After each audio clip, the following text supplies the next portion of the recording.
Hello bachon, let's read this question, and the question says that in the given figure, now let's see the options. Option A, point A and B are in the interior of the curve. B, point B and C are at the exterior of the curve.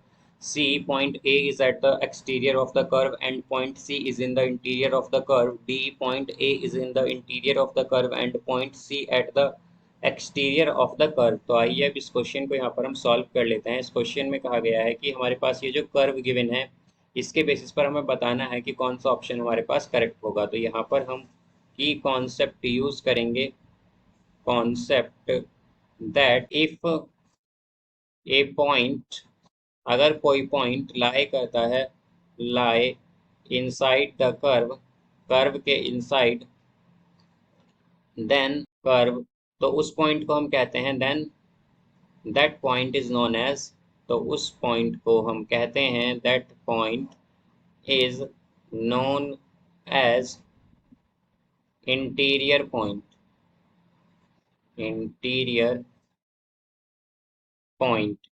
अब यहाँ से हम अगर देखें तो हमारे पास क्या होगा कि ए क्या है, ए एक इंटीरियर पॉइंट है, बिकॉज हम देख सकते हैं ये कर्व के इनसाइड लाई कर रहा है, तो क्या होगा, इंटीरियर पॉइंट। तो हम क्या कहेंगे, ए क्या है, ए एक इंटीरियर पॉइंट है, इंटीरियर पॉइंट है ये हमारे पास।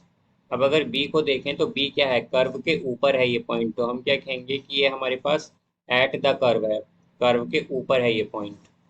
इसी तरह अब अगर हम सी को देखें तो सी क्या है, सी ये कर्व के बाहर है ये पॉइंट, तो जो पॉइंट कर्व के बाहर होता है उसे हम एक्सटीरियर पॉइंट कहते हैं। तो ये क्या होगा, ये एक एक्सटीरियर पॉइंट है, एक्सटीरियर पॉइंट।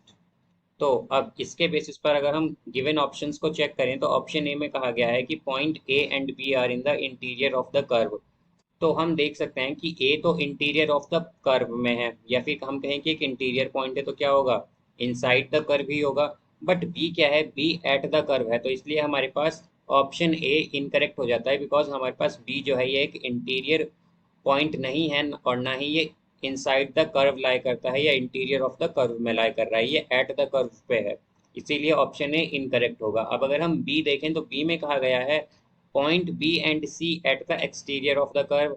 तो हम देख सकते हैं कि सी जो है ये एक्सटीरियर पॉइंट है, तो ये एक्सटीरियर में लाई करेगा कर्व के, यानी कि कर्व से बाहर होगा। बट अगर हम बी को देखें तो बी ये जो है ये एक एक्सटीरियर पॉइंट नहीं है, ये कर्व पर लाई कर रहा है, तो इसलिए हमारा ऑप्शन बी भी क्या हो जाएगा, इनकरेक्ट हो जाएगा।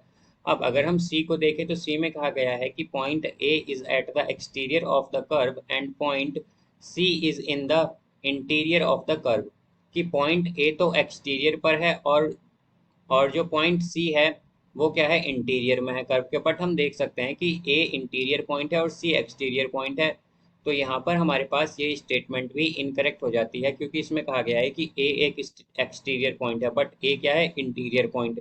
इसी तरह इसमें कहा गया है कि सी एक इंटीरियर पॉइंट है बट सी क्या है, एक एक्सटीरियर पॉइंट है, तो इसीलिए ये दोनों क्या हो जाते, इसीलिए हमारे पास सी क्या हो जाएगा, ये इनकरेक्ट हो जाएगा।